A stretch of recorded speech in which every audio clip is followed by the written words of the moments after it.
আমার বর ভীষণ ডিম খেতে পছন্দ করে। দিনে ৩ বার করে সারা বছর ডিম দিলেও ওর কোনো আপত্তি নেই। তাই ডিমটাকে একটু ইউনিকভাবে আমি এইভাবে রান্না করে ওকে খাইয়েছিলাম। ওর খুব ভালো লেগেছিল।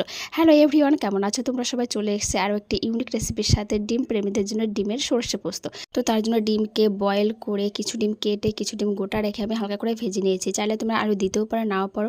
দেখেন আমি কিছু আলু হালকা করে ভেজে নিয়েছি। আর একটি মশলা নিয়েছি, এটাই মেন মশলা, যেটা হলো জিরে, সর্ষে, পোস্ত, কাজু বাদাম, কিছু কাঁচা লঙ্কা, কিছু শুকনো লঙ্কা দিয়ে ভালো করে বেটে মিহি করে নিয়েছি।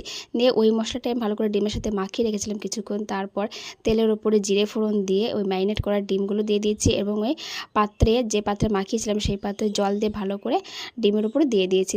এরপর দিয়ে দেবো ভেজে রাখা আলুগুলো, দিয়ে দেবো হলুদ, স্বাদ মতো লবণ, আর ওপর থেকে কিছু চেরা কাঁচা লঙ্কা দিয়ে তারপর ঢাকনা দিয়ে ভালো করে ঢেকে রাখবো কিছুক্ষণ, যতক্ষণ না পর্যন্ত আলুটাকে বয়েল হচ্ছে। এরপর ঢাকনাটা তুলে আলুটা বয়েল হয়েছে কিনা দেখে লবণটা টেস্ট করে, লবণ কম ছিল তাই একটু